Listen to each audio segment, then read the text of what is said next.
Okay, folks, welcome back. On the webcam? Okay, make sure I'm on the right one here. Okay, folks, welcome back. And tonight, what we're going to attempt to do is we're going to attempt to finish this. I don't know if we're going to. I don't know if we're going to be able to, because things take time. You know, don't rush the process, and things take time. So we're going to be using craft paint for all this. So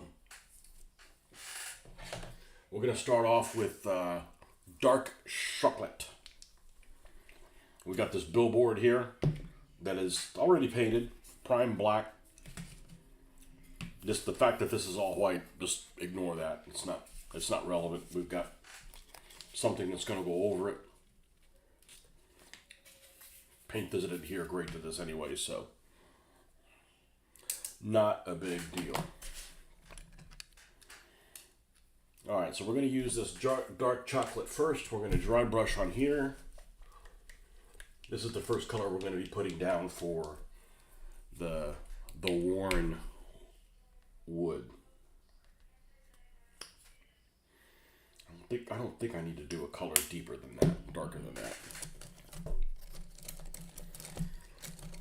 This is going to look really sloppy.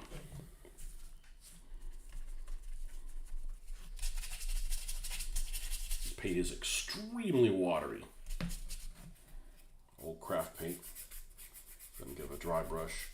We're going to be using we're going to paint this mostly using dry brush, but not exclusively. I think overbrush is what they call it when it's... And this is the reason why I did not glue the graphics onto the front of it. Because if I glue the graphics onto the front of it, this process, I'm going to have to be a lot more precise with it. Or risk, undoing everything I've done.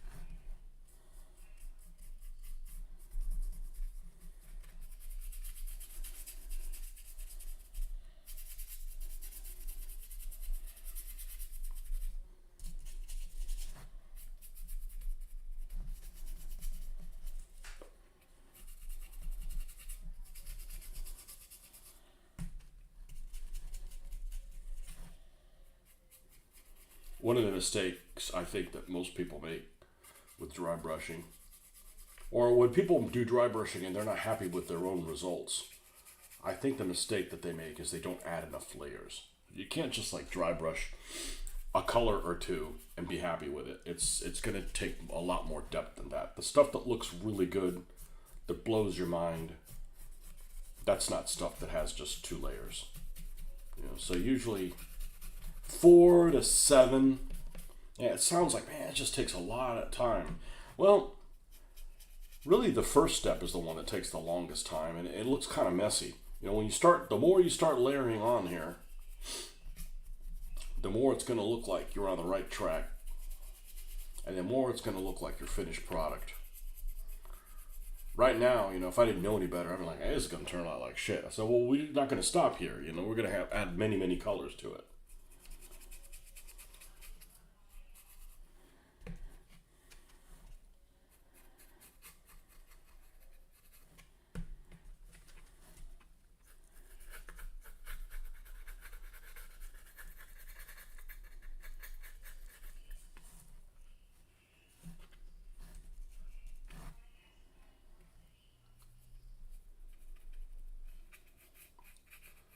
And this is a hell of a lot quicker than using the airbrush, at least for me.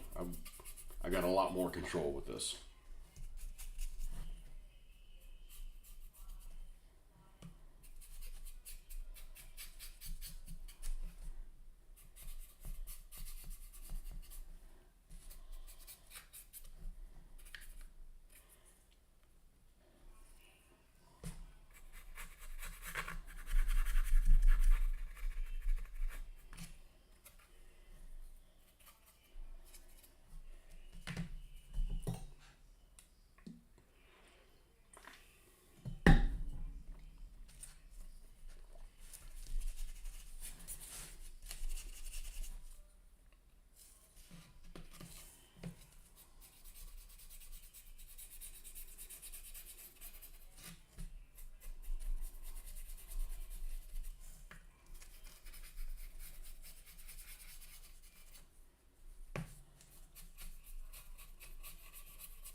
have to cover all the black stuff on there. We don't mind some of it staying. It'll get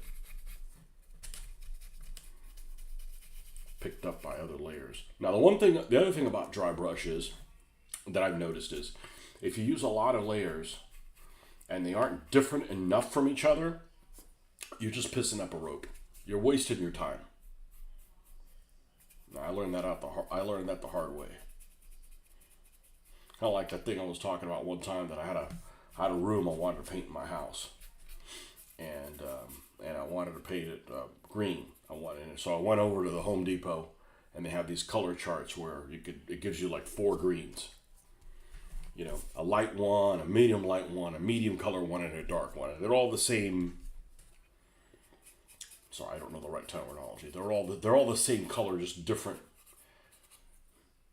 shades of it. Right? It's not like it's 4 completely different greens. They are different greens, but they're all the same green, basically. Like,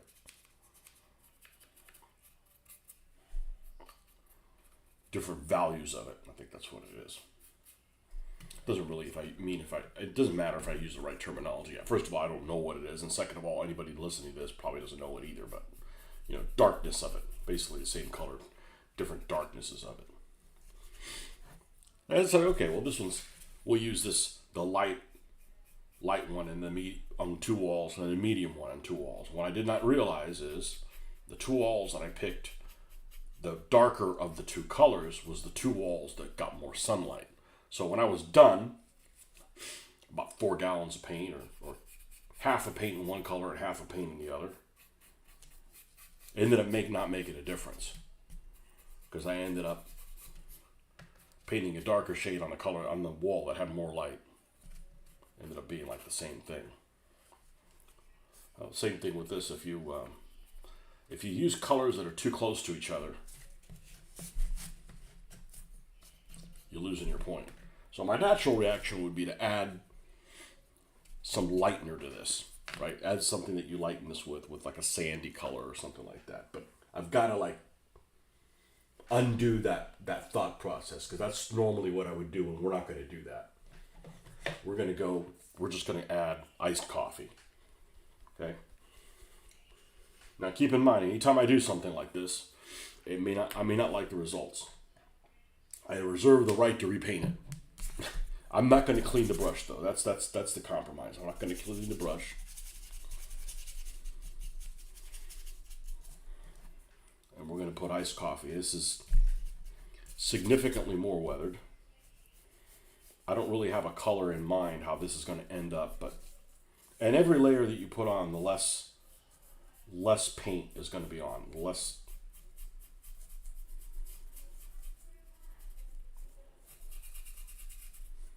So you can already see we're making some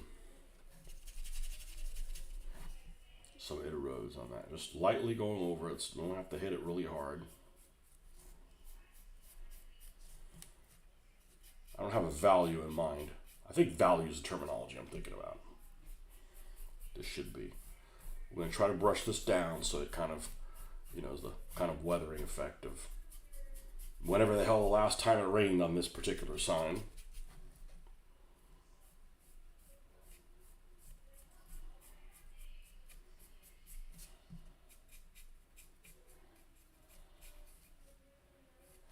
It'll have some of the effects of that.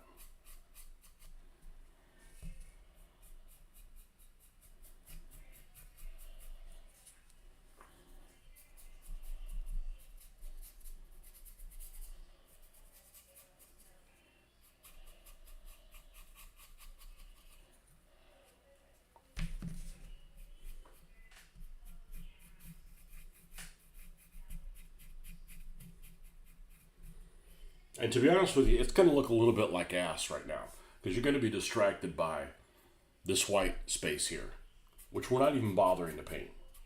We're not bothering to paint because the graphics are going to be over it. If the graphics were glued on this, I wouldn't be able to paint like this. I'd have to get in there with a small detail brush, and it's not that I can't do it. It's just going to consume more time. And it's not that I'm in a hurry, but I could be working on a different sign instead of this same one. Now we're going to have ends of woods here. Okay, the wood is the end here, So when you're done, you got to remember you got to paint the end, right? Because if this is bark or something like that, it doesn't. You're going to be lighter on the edges, on those ends.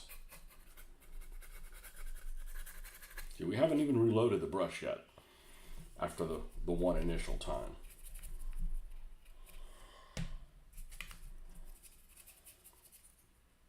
But this is just kind of hard to explain. You just have to do it. And then it just becomes kind of second nature.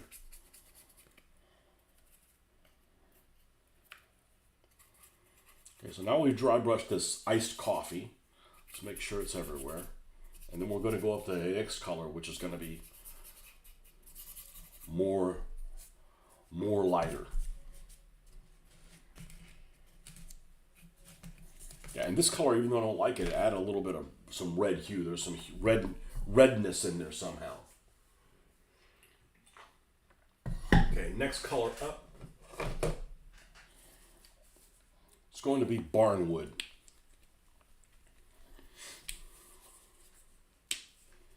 It's all craft paint. And it looks almost white. Well, that means you probably don't need to be using a whole lot of it. Not going to clean the brush again.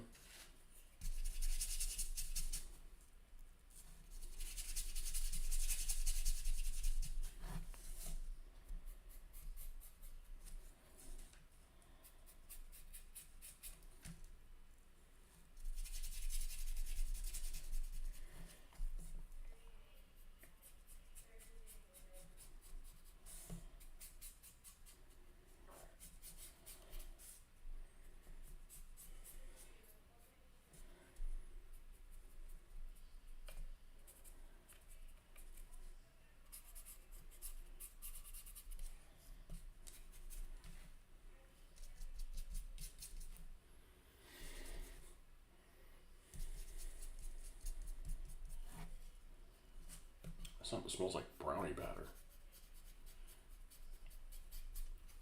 Weird.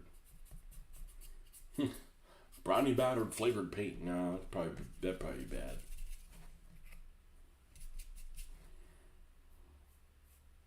Just gonna go over it ever so lightly.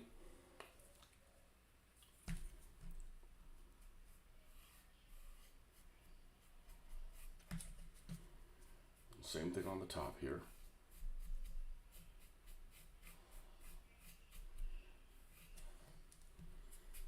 So the first layers you do, you have to put the most paint. After that,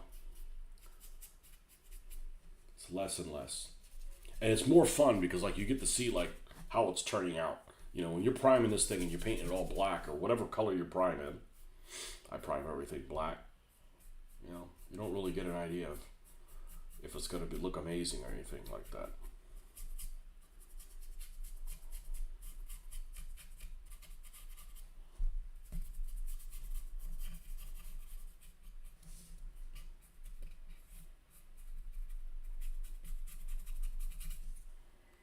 It's actually going to paint a little faster than I was expecting it. At least this part. We're not using a whole lot of paint, so you know, the less paint you use, the faster it's going to dry. You can keep moving. You don't have to be like, well, let me work on something different while this one thing dries.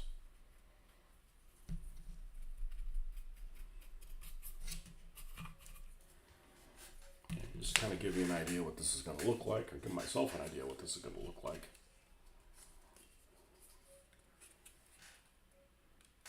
That's the graphics for the front.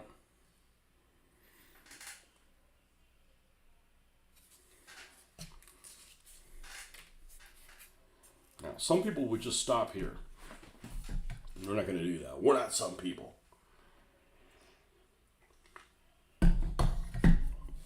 That's this color here. So we're going to go one more, and we're going to add a little bit of warmth to it. We're going to add this color right here. Actually, let's not do that. Let's not do that. Let's go ahead and add white. I normally don't do that. Do I have an ivory?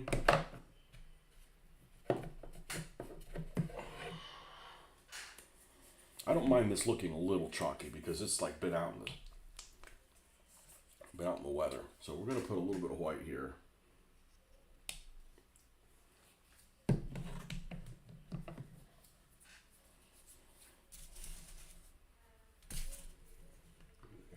this.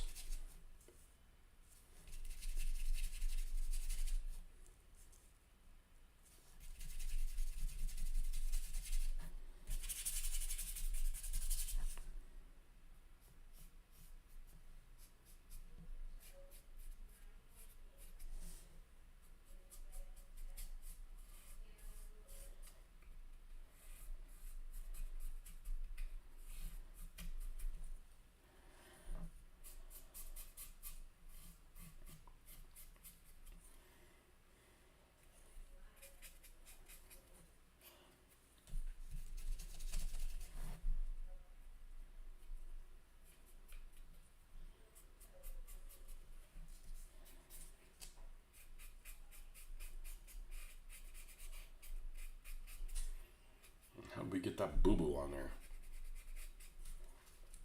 Yeah, shit happens. It'll all straighten itself out.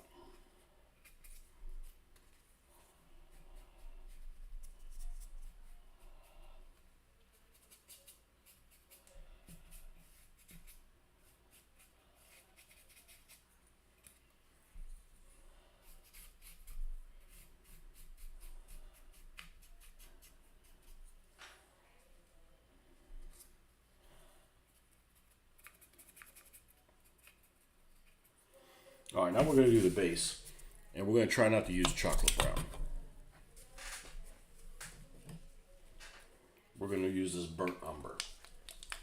That's the base color here. I do have one more. What is it? Real brown, as opposed to all the fake ones.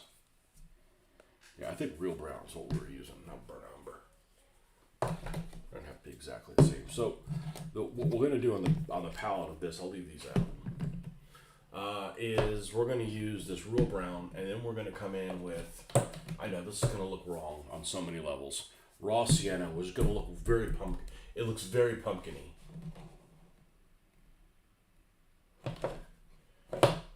And then we come in with, I believe it's this one, rusted pipe. And then we go to country twill, and eventually we'll add one of these like yellowish, lightly yellowish colors to kind of give it the dusty terrain type thing look. All right, so this is the slow part. We're going to take the whole thing. We got to paint it real brown, and we got to cover a fair amount of the black. So this part's going to look real messy.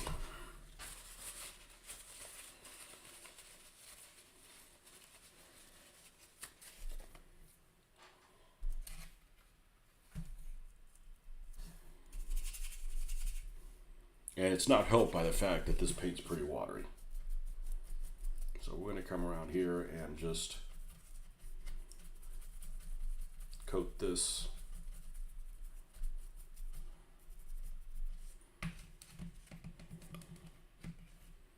And it's gonna pop from this because there's the ground is more yellowy than the sign is. That doesn't mean it's gonna look like it's the desert, but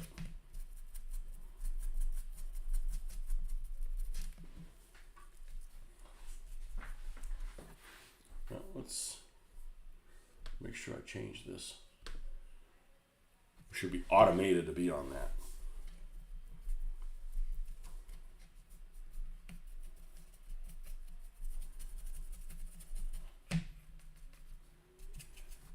So hopefully if I get this done tonight, I'll take some photos with the Boombox Carnage team. I think that's my largest team. It's got 7 or 8 members. Yep, here we are, picking up other colors and transferring it on something else.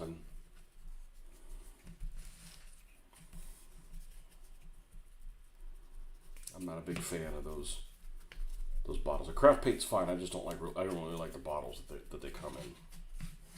They're conducive to making messes, to picking up paint on your fingers and then transferring it on something else. And then But you got things that are slowing you down. It's not like I can't fix it. It just creates a wasteful use of my time. Could be, instead of creating new things, you're going back and repairing old ones. Not my idea of a good time.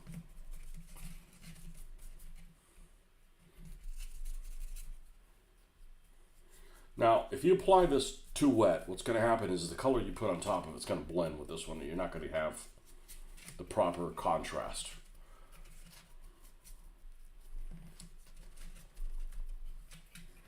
Okay, we still left some of the black.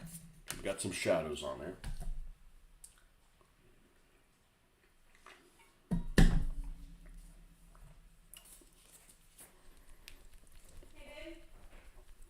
Hold on one second, folks.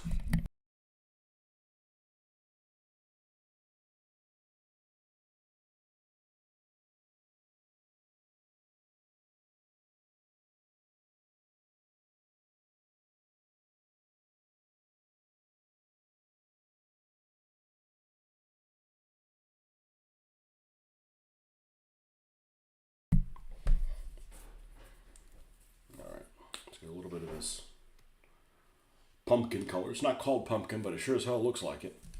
Raw sienna.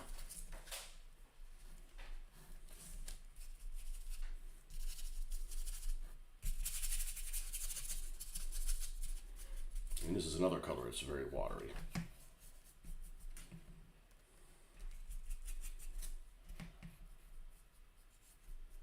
I know, it looks all kinds of wrong, but it works. This is what I use for the basing for my palm trees, which aren't really on a, they're not really on a sandy base, they're kind of on an island type base, so it just has,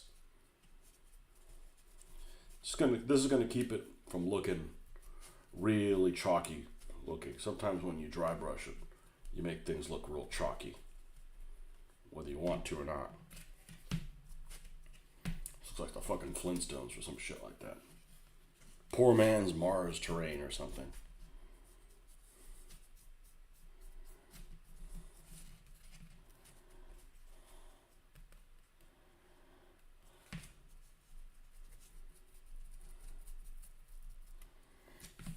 Trust the process.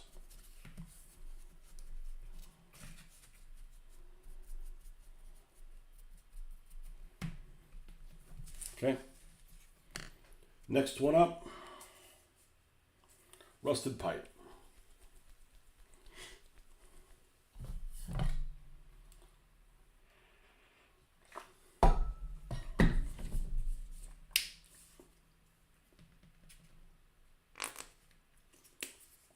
This one's thicker, easier to work with.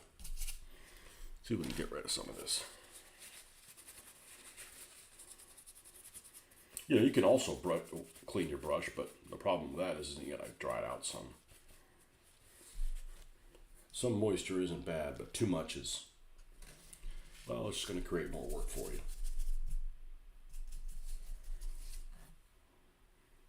Got nothing on me? Okay.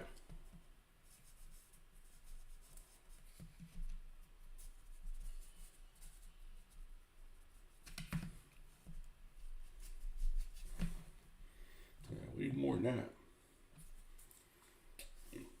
I like this color, but I wouldn't call it rusted pipe. I'd call it like, to be honest with you, it looks like camel. Like a warm tan.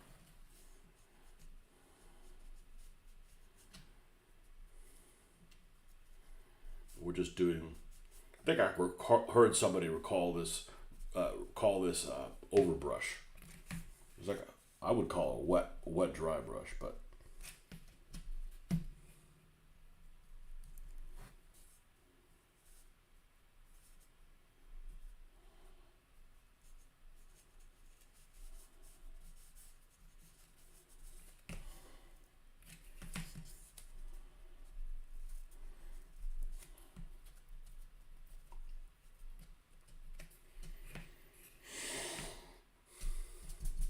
okay, country tools next.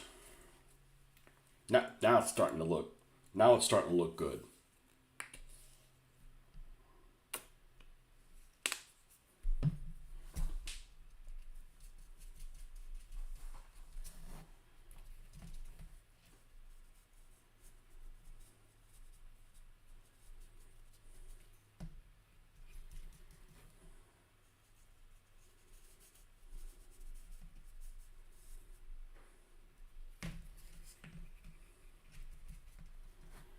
this is just the goop that's on it that we're painting over it.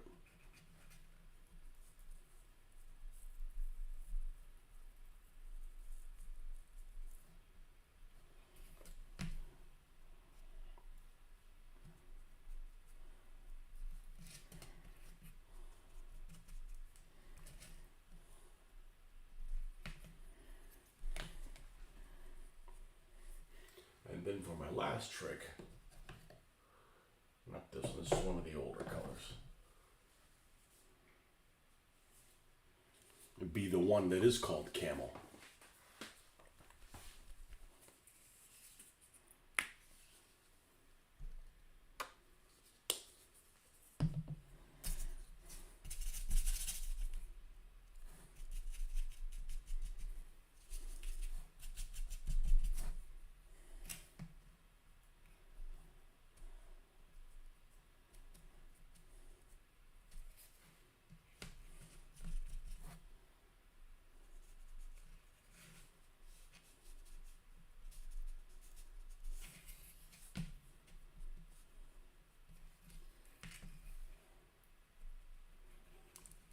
Mix a little bit of white.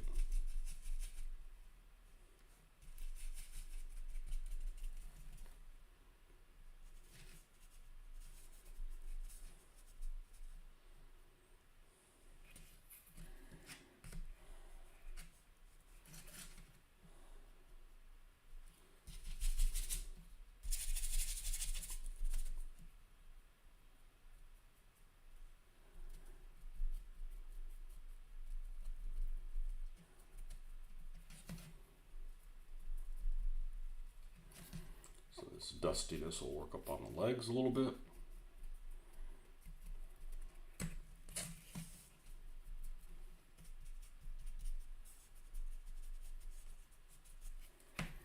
And now, the sign is actually, when you put it on here, then you can really tell the difference between the ground color and the wood color. So at this point, I think we're ready to glue this. So let's move this. We're still going to do some more tinkering to it, but we can, at this point, we can do it when the sign's on, with the graphics on. I'm going to remove this, get this out of my life. Okay, it's a ticking time bomb with it being having that live paint on here. Make sure we're clean. All right, I think we have to reduce this a little bit in size. We're going to use the scissors to trim that and have that fit in there nicely.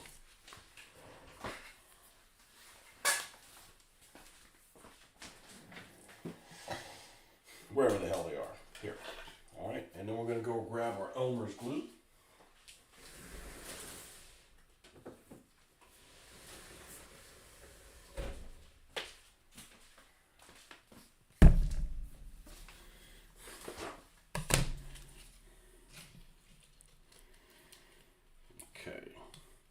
So it's a little too tall. Okay. Well, I really don't want to take any off the top, so I'm going to take a ribbon of it.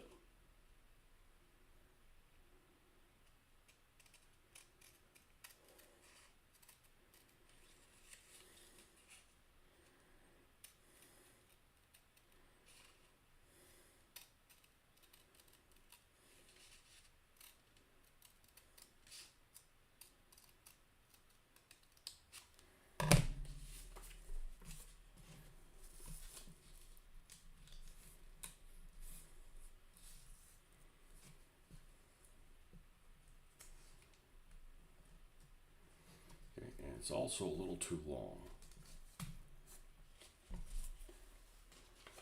Take a little ribbon of it as well.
Okay, now height is perfect. It fits in there nicely. Width is perfect there. We're just a tiny little bit too wide.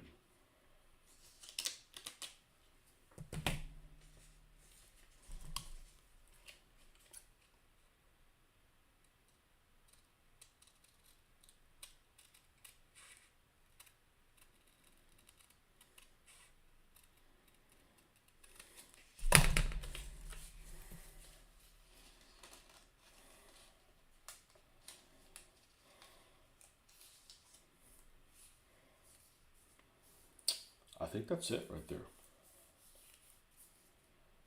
I think that's it.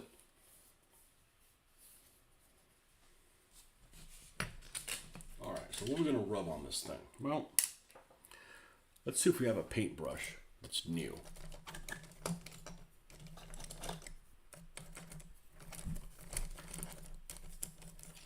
do. I have this one.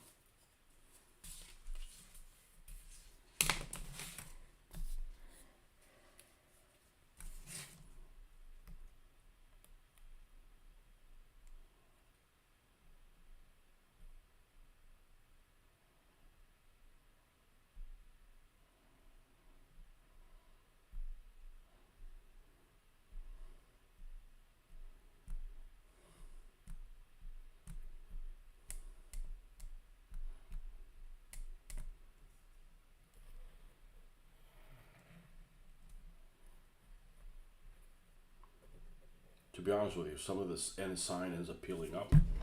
Probably look all right.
All the way up in that corner.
That looks pretty fucking good. That looks pretty fucking good. Especially since this is the first one I've ever done.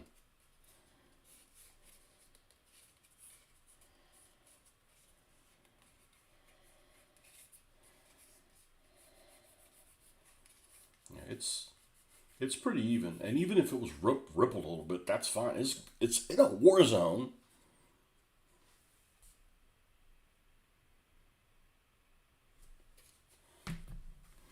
Looks pretty good. Well, we're not done yet, right? Because there's always more shit you can do.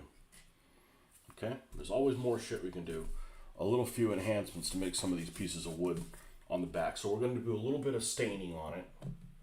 Nothing crazy. Nothing I don't normally do already with my other stuff.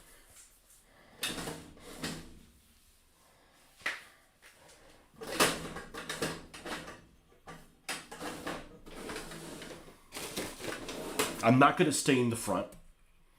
It's, it's kind of weathered in and of itself. I don't know how this is going to react with paper. I know what I'm looking for. I just got to find it. I don't know how this is going to react with paper. We don't want to cause any problems. Matsu Tendai! Welcome, man. Yeah, the whole point is to make it look like, it's part of the environment. And this is, by the way, I don't know if you count any of my other ones, I made this with ChatGPT. It's to say it's fucking amazing is an understatement. It is crazy. I'm just not a fan. I am not a fan of I knew from the get-go I was going to create my own world, so to speak. I'm not a fan of the stuff that's already included in the game. So we're gonna drip a little bit here, make the joint between this wood in the back and these slats stand out a little bit.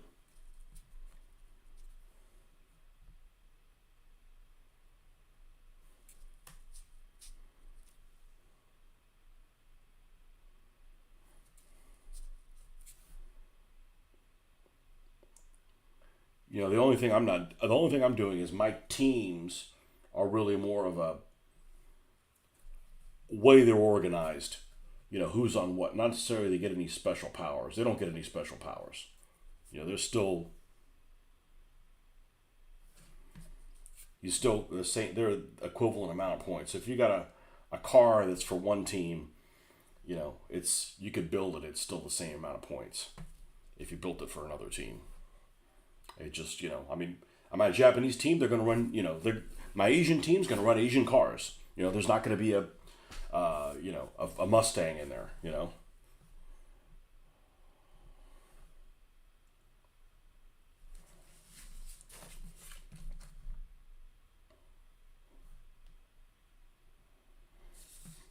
Now,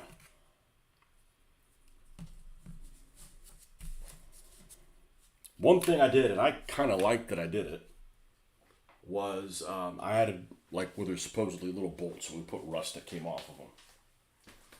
So where's my black?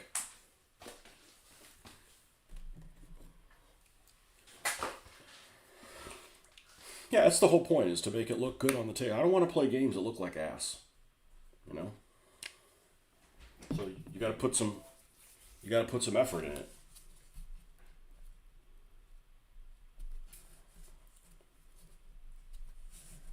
So we're going to there's a couple of bolts here. Bolts, nails, whatever you want to call them. And a couple here.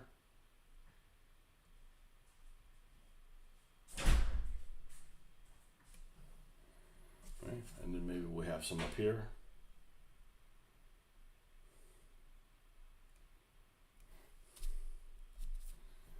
And then maybe we have some here.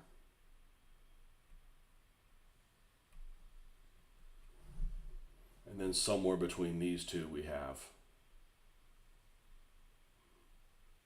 another set of two. That's going to give us some little spots where we can drip some rusty stuff from them. Okay. Maybe we'll double bolt this here.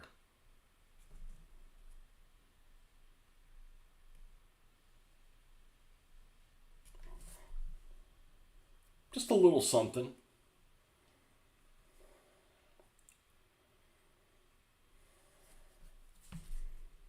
Nails, bolts, what do you want it to be?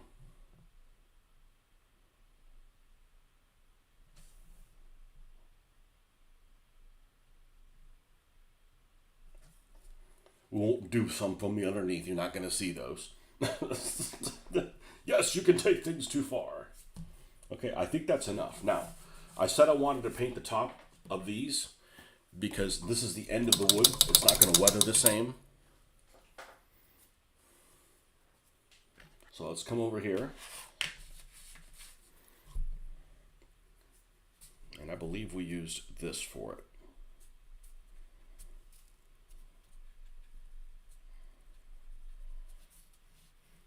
Let's see, do I have any?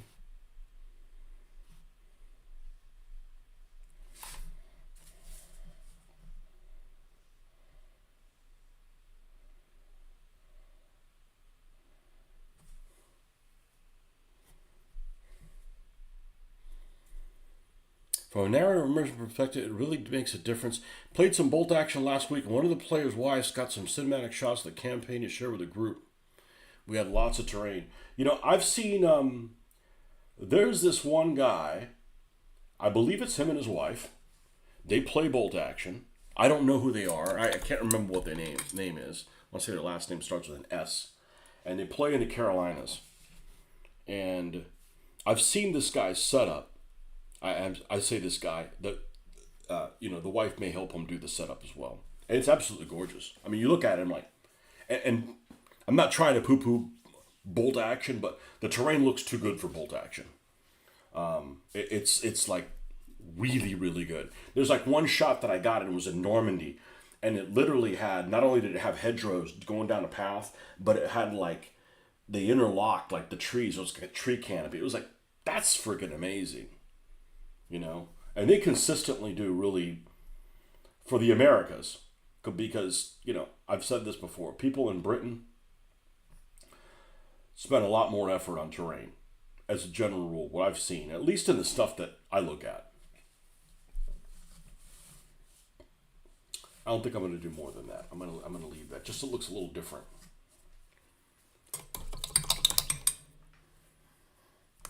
You know, the terrain, you look at stuff, and that's what catches your eye. I'm not saying that you have nice terrain and cars and stuff that look like crap.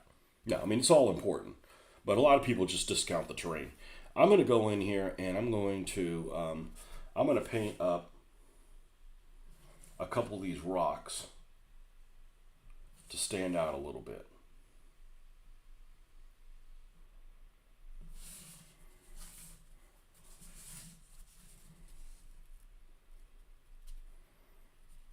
And the one that's going to be amazing is the Rednecks one.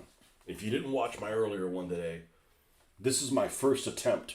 I'm really new at building things out of wood. I should have been doing them for years, but man, a hot glue gun. You know, this is the Rednecks one. And we've got a stand over here, and I was like, oh, I wanted to put a stand. I'm like, you know what? When I started putting this reinforcement, I put a stand over on this side as well. And they'll actually fit in there in a penny. So we can have a couple of snipers go in there and say, you get the fuck off my property, boy. You know, because that's what it is. And we added weights, so it's, you know, it should be stellar. It's, you know, it's not necessarily part of the game, but, you know, this is something else that we can use as barriers to kind of get people to, you know, go where they're supposed to be going.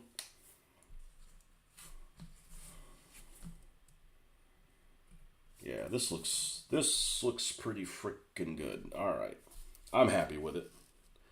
I say this all the time. It doesn't matter that anybody else likes the stuff you do. It's important is that you like doing it, because that'll keep you making more of it.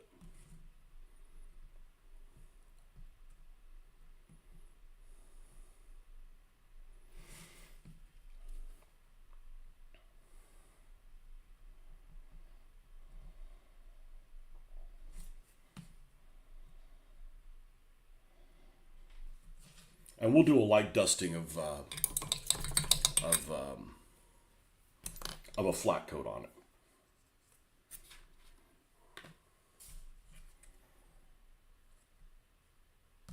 I'm really happy with that. I'm really, really happy with that. And it'll look good. It'll look good in photos, even though I'm a horrible photographer. That's definitely my downfall. Well, I'm not good at computer stuff, at techie stuff. And I'm not good at, I don't do that for a living. And I'm not good at photographer. I gotta tinker with it too much. And I that's what I get impatient with. I don't get impatient about dropping little lines and dry brushing things and things taking a while. I get impatient, like, all right, well, I got to take 6 photos and it's not turning out well. But, the wood, this is the wood that we did a couple of weeks ago on the ramp, and it's a lighter color, almost like a pine or something like that. And same thing, we added the little dots here. Oh, I guess we gotta do like the drippings now from the rusty spots. All right, well, let's get. I think light tone works really well. These things are amazing too. This army painter. We're gonna live life on the edge and not use a protector. I shouldn't be making a mess with this. There's not enough of this. But these like ready to go things are amazing.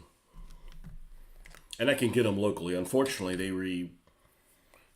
they change what these things are called. So when I rebuy them, I'm going to need to put some thought into getting them. If I need to replace something, they changed the names of them. Let's see if this gives us the right.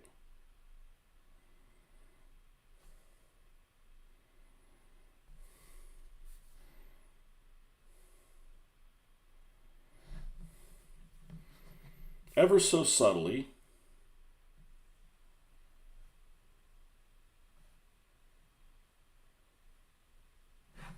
And then we'll come in and we'll do soft tone. Now, I haven't really looked at bolt action a whole lot. I'm a World War II nut, so I require a lot more detail than bolt action. But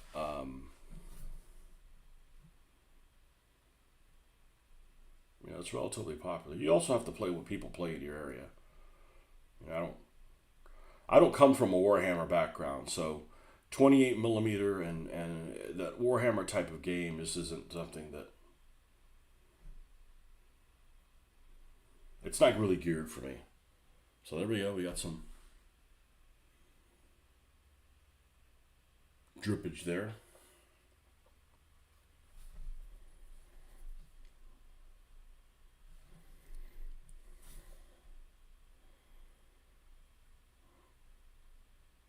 I really like this. I really like doing this part. Big fan.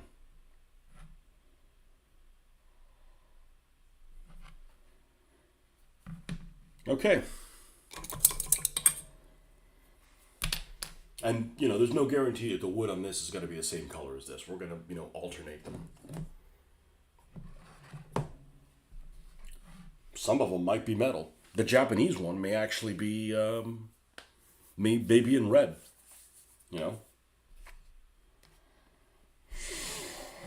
Okay. So where is my mouse pad? Because I like using that for photographs. I like photographing things on a nice mouse pad.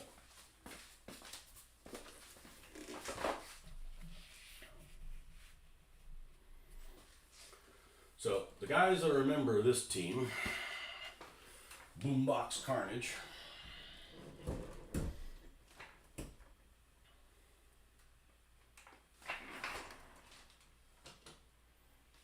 Thump Daddy. Jeez. I should have actually mounted this a little bit of an angle so that the door always wants to swing open. Thump Daddy. Methcalade. Where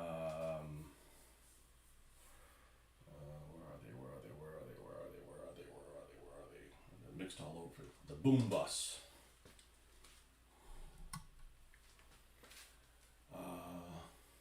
Tree Fitty.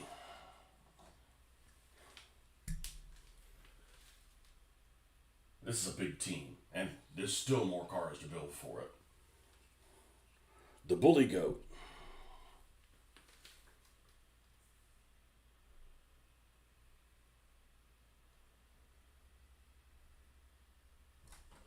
The Pimp Python. The high roller.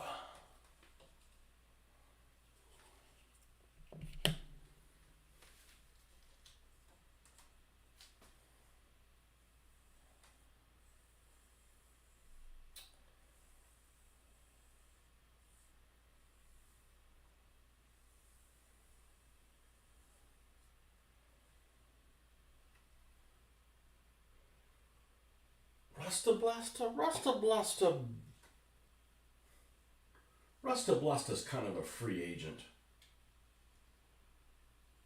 I love this little thing. This little Rastafarian food truck.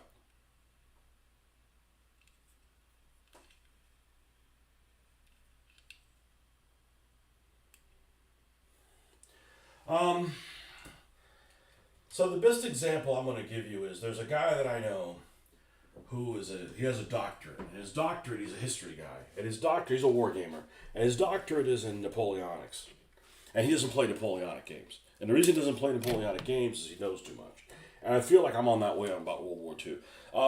I was trying to design my own game just for playing it to myself, 30 years ago. 30 years ago? Yeah, about 30 years ago. A buddy of mine were designing that. And we came across a game called Face of Battle. And that's pretty close. And I did a video about playing it, and the author actually saw it a couple of years ago, and he decided to print a second edition of it, which ended up getting it, and I don't know that I like it any better, but there you have it. But that's the thing that I found the closest to it. I wanted to show you, since you got to keep that methylate.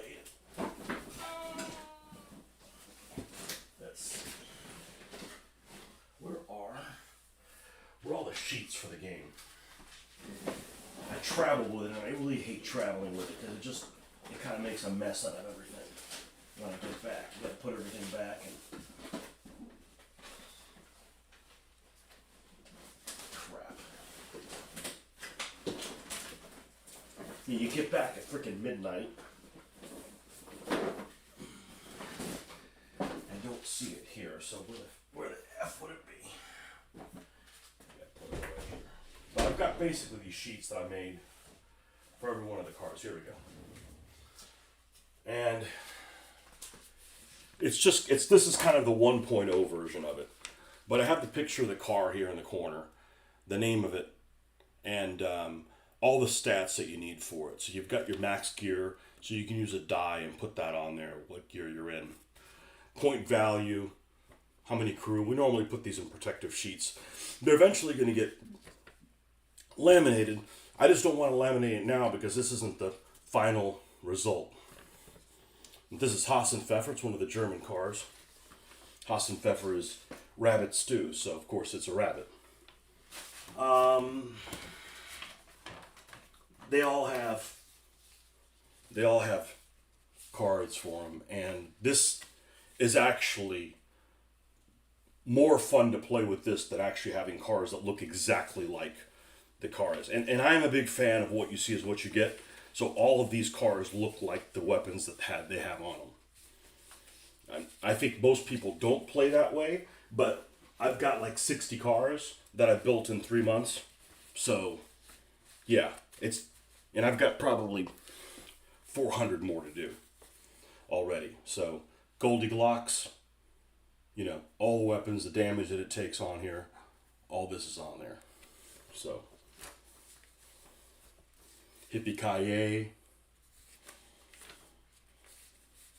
Old Ben, Grade Gunner. These are some construction equipment. Got two that are construction equipment stuff, and they actually are. So even though this is a bulldozer, it is a monster truck. It behaves like a monster truck, plus it has other things on here. Just like the grader behaves like an ambulance. You got to fit it into the categories. So, the gas hole, it's a great game. It's a lot of fun. It's not perfect, but it keeps you wanting to build, new cars for it. So, yeah. This is Boombox Carnage, the Urban Brothers, and this is all the vehicles for them right now. They're definitely the biggest team. So, All right. Well, thanks for coming by. I'm going to go set up the camera, take some photos with this sign, and thanks for stopping by and allowing me to finish a sign. So here's